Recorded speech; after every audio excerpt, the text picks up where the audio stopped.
Franz Kafka is regarded as one of the greatest literary figures in recent history. He is known for his uniquely dark, disorienting, and surreal writing style, a style and quality so particular to him that anything that resembles it has come to be known and referred to as Kafkaesque. To understand his writing and the qualities of Kafkaesque, it is helpful to understand his early life. Kafka was born in Prague in 1883 to a man named Hermann and a woman named Julie. His father was a highly successful, well-to-do businessman who, through sheer force of will and a brash, aggressive personality, managed to rise from the working class, build a successful business, marry a well-educated woman, and become a member of higher middle society. As parents tend to do, Hermann hoped for a child that would measure up to his ideal stature of a person. Franz Kafka was not that. Franz was born a small, anxious, and sickly boy, and he mostly remained that way. As a result, through no fault of his own, Franz would become a great source of disappointment for his father and a sort of psychological punching bag for him as he attempted to mold Franz into who he wished he was but could never be. Throughout his adolescence, Franz developed an urge to write as a means of dealing with his increasing sense of anxiety, guilt, and self-hatred. Of course, his father did not allow him to pursue writing and ultimately defined the borders around Kafka's life, forcing him to pursue law as a profession. During his time studying law in college, Kafka continued writing and met one of his only real friends, Max Brod, another writer who would eventually convince Kafka to publish his first 3 collections of work. These pieces sold very poorly, however, and essentially went unnoticed. After college, Kafka would go on to work in a law office and then for an insurance company. Here, Kafka would become subject to long hours and paid overtime, massive amounts of paperwork, and absurd, complex bureaucratic systems. Kafka was understandably miserable. While working at the insurance company, Kafka continued writing on the side, producing some of his most notable pieces, including The Trial, The Castle, and America. He did not attempt to publish any of these at the time,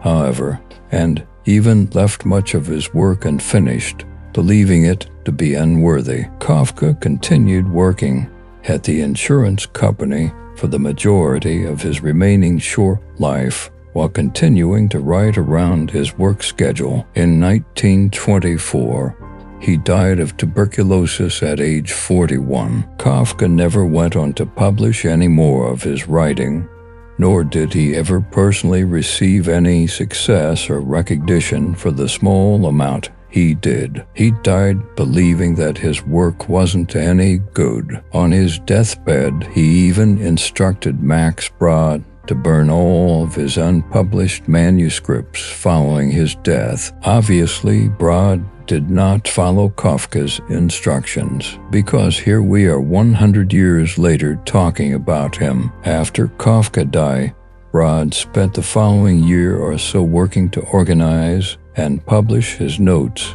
and manuscripts. Over the decade following, Kafka would become one of the most prominent literary and philosophical figures of the 20th century. In other words, one of the greatest writers and thinkers of the century lived his life with his work buried in some drawer, aware, unaware, or indifferent to the fact that he was sitting on some of the most significant works in recent history. He lived his life in the eyes of his father as an inadequate disappointment.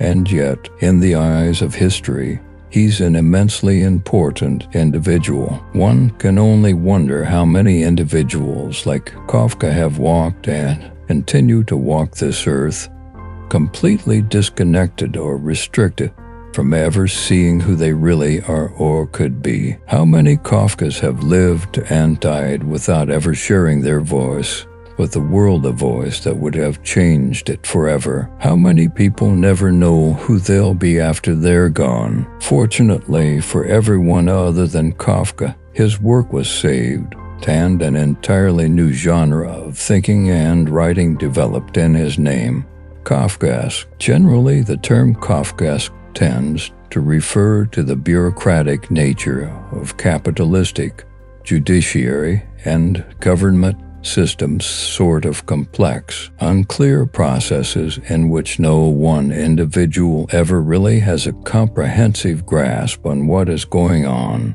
and the system doesn't really care. But the quality of Kafkaesque also seems to extend much further than this. It is not necessarily exemplified merely by what these systems are, but rather by the reaction of the individuals subjected to them and what it might represent. In one of his most famous novels, The Trial, the protagonist, Joseph K., is suddenly arrested at his home one morning. The officers do not inform K why he is being arrested, though, and he is then forced through a long, absurd trial in which nothing is ever really explained or makes much sense. The trial is riddled with corruption and disorderliness, and by the end of the novel, after having meandered through the entire thing, K is never told why he was arrested,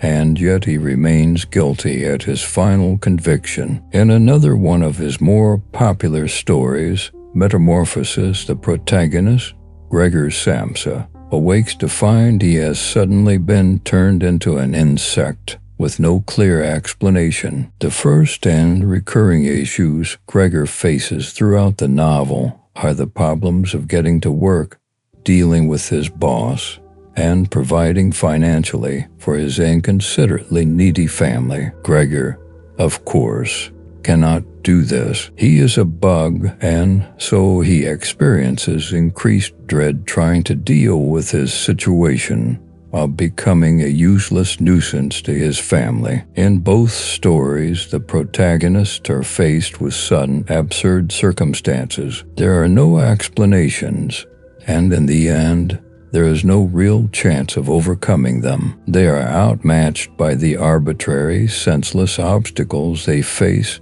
in part because they can't understand or control any of what is happening. The crux of Kafka's style and work seems to be carried by this confrontation with the absurd, a conflict in which a character's efforts, reasoning, and sense of the world are met with inescapable parameters of senselessness, where success is both impossible and, in the end, ultimately pointless. And yet they try anyway. It's fair to argue that one interpretation is that these circumstances are emblematic of Kafka's take on the human condition specifically, the unyielding desire for answers and conquest over the existential problems of anxiety, guilt, absurdity, and suffering, paired with an inability to ever really understand or control the source of the problems